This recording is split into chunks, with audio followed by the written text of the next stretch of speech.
welcome to my living room. I just thought I'd show you around since we're together. Oh my gosh, do you want to see the coolest thing that has nothing to do with this video? But look at my carpet. I'll put in a photo of how disgusting it was. Look, we carpet cleaned, meaning Becca did. It looks brand new. Yeah, I was foolish. I put in white carpets, or like really light carpets, because we live, oh gosh, am I making it dirty? Whoops. Hold on, I should sit down. We got this. Oh wow, that's not gonna work. It's fine. Everything's fine. We live in the lower level of a house that does not have a lot of window light. In this room, my bedroom, it has 2 windows, but in the living room that we were just in, there's hardly any light. And then the kitchen has no windows. And anyway, it's a very dark place. And the carpet was previously very dark and the floor was dark. So at some point they put in new floors and asked what I wanted. And I was like, go really light so it'll brighten up the place. And then I woke up from my dreamland and was like, oh yeah, I do have 3 children and there's a bunch of people who live in this house. And the carpet got really dirty and we paid someone to carpet clean it once upon a time, like a year or 2 ago. I don't remember. And now I've learned that they just didn't do a great job. I thought it stayed dirty because that was my destiny, that there was just nothing more we could do. And I would live with dirty carpets until I could afford to replace them. But then Becca got a carpet cleaner for our shop and we tried it in this house. She did it. It's her new passion is carpet cleaning. And it is so beautiful. And I now want to just try and keep it as clean as possible. But also I feel so good now because it means that I can clean it. And so it's not just this hopeless mess. What am I here to actually talk to you about, friends? Gender disappointment during pregnancy. So I've been working with moms for the last 5 years. I've been working in person with moms for the last 2-ish years. And I've been mentoring women and speaking into the lives of women for like 10-ish years. And what I know is that you guys experience really bad emotions, like the emotion of gender disappointment, where you think you're having one gender of a baby and then you find out you're having another one. And not only are you disappointed, but you're pretty ashamed of feeling those feelings, which then makes the feelings more intense. And I know this because I've talked to a lot of you. And we're also a little embarrassed about these feelings. We are afraid, probably because of the internet, of what people are going to say. I remember when I was pregnant with my son, so Eloise is my oldest, and then I got pregnant with Wilson, and I was hoping it would be a girl. And I was mostly coming from a place of fear, actually. I thought that I was much better with girls. I thought I wouldn't know how to raise a boy and that he might not like me. And I also was like, I don't know anything about construction trucks. And it seems like boys like construction trucks. And actually, I remember saying that on like Instagram or YouTube or something, and people really getting mad at me and being like, oh, not every boy likes construction trucks. And I just do want to report back some data. My son is obsessed with construction trucks, and I didn't do that to him. I now know so much about construction trucks, and I know like what different ones are called, and I have a favorite one. My favorite is the skid steer. And if you guys want to watch a funny video on YouTube, go to Truck Tunes. It's all going to be music if you have kids who like trucks. And then the skid steer one is just unbelievable. My favorite song of Truck Tunes is actually Ambulance. It's a real banger. You like feel like you might be in the club, but also you might not be when you hear the lyrics. Anyway, I know so much about trucks now, and yeah, I guess I just say that because some of you guys were real mad that I would associate little boys with trucks. And I have a little boy and he loves trucks. Just this morning on the way to school, he was playing with his garbage truck and he asked me to bring it in the car with him in a few minutes when I stop talking to you and I leave to go get him. So I don't know, your son might not like construction trucks. I don't know what happened that mine does, but I will say it's pretty fun because you know what it is? It's that you care about the things that your loved ones care about. So construction trucks for me, not interesting. Wilson plus construction trucks, coolest thing ever. I am obsessed with that little boy. He is amazing. Having a son ended up being like the most special gift. In fact, then when I surprise got pregnant with Jules really fast after having Wilson, I hoped it was a boy. I was like, this is so special and sweet, and I love him so much. Also, logistically, would have been cool because I had all this baby boy stuff. And then she was a girl, and then I had disappointment again, which I was like, are you serious? I've already been through this. Why do I feel upset? But my version of upset might not look like yours. I know some of you have wept, you have felt really heartbroken over the gender of your baby. I recently heard of a woman who's doing IVF and every single embryo is a boy. And so she will not be having any girls. And there is something to imagining your life a certain way. Maybe you've had a dream that you're going to parent this gender or that gender, or you want a big family of all this or all of that. And then it doesn't go that way and you feel really sad about it. And it feels like you're letting go of this dream you had. And for some of you, it's even like, I pictured my partner raising a this or that. And now I'm sad on behalf of their sadness. And that's okay. All of these feelings are allowed. You're allowed to have them. In fact, I would say, process them, please. Process them fully and completely. If you need to hire a therapist to process them, if you need to get a journal and write out your feelings, you could schedule a coaching call with me. I'd be happy to talk about this with you, or get in Very Good Mothers Club in a group call. All the moms will be so understanding, because the truth is, on the other side of your big feelings about this, you surrender it and you go, okay, cool. So now I'm having this baby and it's not what I expected, but this is gonna be a dream come true. It's just a dream that I didn't even know to dream for myself. This is somebody who's gonna be so special and important to my family unit. And I thought I was waiting for this somebody, but actually I get this somebody, and you're gonna fall in love with that little person, whoever they are, and they're gonna be their own version. Now I have 2 girls, right? So I have 2 girls and 1 boy. All of my children are entirely different from each other. And so you get a lot of stereotypes where it'll be like, well, if you have this one, they'll be much more nurturing. They'll be much more cuddly. They'll want deep relationship with you.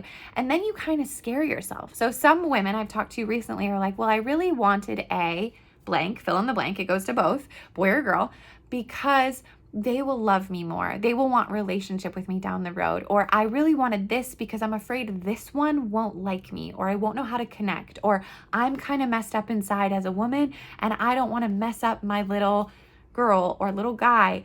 And it's really important that we identify that stuff in us, because just because you've carried that and you've believed that about yourself and about your future doesn't make it true and doesn't make it the way you guys need to be. And I promise you can find examples of people who go against the thing you're saying. So one thing that came up recently with somebody that I love, which you'll probably watch this video and you know I love you like crazy, is this idea that, well, if I have boys, eventually they won't care as deeply about me. They will move on and they won't want deep relationship with me. I know that feels scary. So I don't want to minimize the fear that you have, but I promise that you will find examples, if you look, of men who are very connected to their mothers and fathers.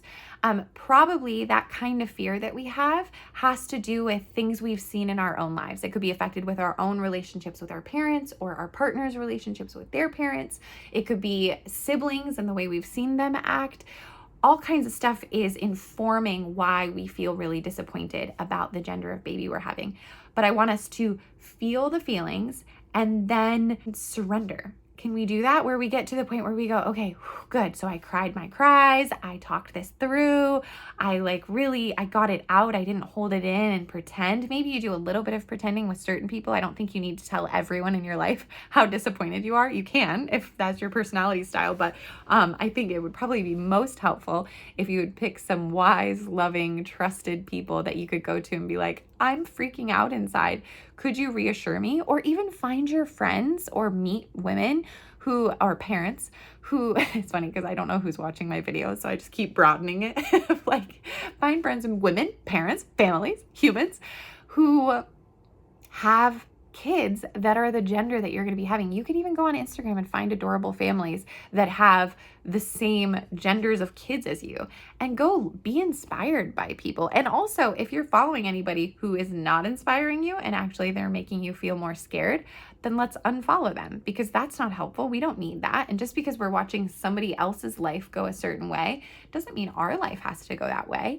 And then I would probably practice, if this were me, which it was me, I've been through this before, some sort of reminding myself of the goodness that is coming. So I love to pray. It could be a prayer, it could be a mantra, it could be something that you just tell yourself over and over again, which I think is called a mantra, of basically like, thank you. So I do it like to God, but take it and do it the way you would do it, right? So like, thank you, God, that goodness is coming for me. Thank you, God, that even though I'm surprised by the gender of this baby, you're not surprised. And this is ultimately in your hands and not mine. And so I will do what I can to be healthy and grow a healthy baby. And yeah, I think also I have this journal next to my bed. I was going to show you it, but I think I'll keep it private. It's pretty cute though. Okay, I'll show you. It's really cute. One of my moms got it for me on Etsy, and it's like really, really fabulous and scrapbooky. Anyway, so in here, I don't write any negative thoughts. I only write positive ones. So I only write things I'm thankful for, and I only write prayers of hopefulness and gratitude and like manifestations. So just the good stuff. But then where do I go with my ugly thoughts? So glad you asked. I have another journal next to my bed, and it's this one. Oh, look, it's so sweet. This was sent to me from one of the women in Very Good Mothers Club.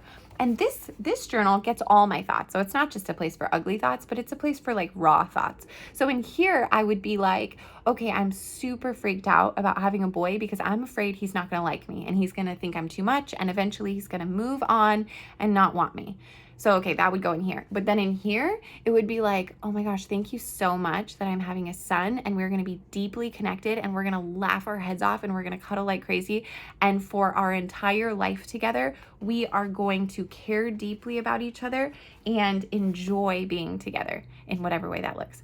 So I recommend doing something like that where you have an outlet for your feelings and you don't have to have an Etsy journal. This one, it's like so over the top and extra. Whoever made this is just got to be like the sweetest lady who, I don't know, she's probably just sitting home scrapbooking journals like this.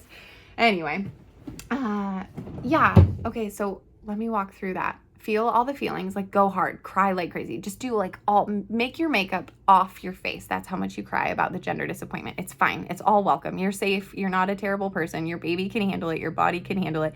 Just get through it. Talk it through with somebody trusted and wonderful and wise. And then start having regular rhythms of hopefulness and gratitude and good perspective. Be inspired. Think about all the good stuff that's to come. And even when you get totally freaked out, I remember days before my due date with Wilson, I reached out to a friend and was like, please, you have a son. Tell me how good it is. I just need to hear that it's really good. And you know what's the cutest thing? I think this is true for every gender, but because I was so scared of having a son, I heard it more. Those moms of little boys are so excited to be moms of little boys. Like it's not that they're pregnant with little boys. It's once they've gotten to the point where they're raising the little boys, they're like, oh my gosh, you're going to have so much fun. These boys are going to be so sweet and loving. You're going to be the queen of their lives. And I think that's really healthy. And then I'll tell you, because I have boys and girls, I have a boy and girls. Oh my gosh, they're both awesome. You're going to have such a good time, and both will be challenging in their own ways, and that's fine. You've done hard things before. None of it is beyond what you can handle. Ask for help a lot. Enjoy the gift of like community and people who care about you. And if you don't have community, join Very Good Mothers Club. Oh, that's my plug. Please join our community. The moms are amazing, and we meet via Zoom every week and have a therapist who speaks, and we've got different experts who teach us things, and it's just such a solid group of people. And we're doing a retreat, an in-person retreat at the beach next weekend, and I am so excited. I started putting together gift bags last night. It's like a dream come true. The gift bags are so cute. And these are moms I've never met. We've all just been friends on the internet, and now they're coming here, and we're going to sleep at a hotel and go to fancy dinners and do exercise. And I won't tell you everything we're going to do. I don't want to spoil it, but it's going to be really fun. And I'm so excited. Anyway, all of that happened because people were brave enough to make friends on the internet. And I recommend that you do that if you are a lonely mom, because you don't need to be lonely inside of being a mom. Being a mom is hard enough. Why be lonely too, you know? Oh my gosh, look at this carpet. Oh, I'm so happy. Okay, write me if you have anything in particular. Can somebody replace this fan? I don't know how to replace a ceiling fan, and this one's been bothering me for the last 5 years. It's fine. Anyway, everything's actually fine. I'm just complaining about nothing. All right, friends, that's all I have to say to you. I'm gonna go pick up Wilson, and I'm so excited for this pregnancy. Give yourself abundant grace. You're also feeling all your feelings so intensely. It's like there's an exclamation point at the end of every emotion you're having, because hormones. And you know what? The hormones are good, and it's the hormones that are making you feel a little nauseous and tired. and a bit stressed, and it's also those hormones that are growing your beautiful baby, and that's really good news, and you're doing such a good job. So, okay, I'm sorry you're feeling disappointed. You're not crazy, and you're not a mean mom, and you won't always feel disappointed. I want to encourage you to really do the work to like accept the disappointment and then move forward with a little bit of hopefulness and excitement about this new beautiful baby who's going to come out and be so, so precious and exactly what you guys need. Okay, talk to you soon. Love you very much. So grateful for you. Bye.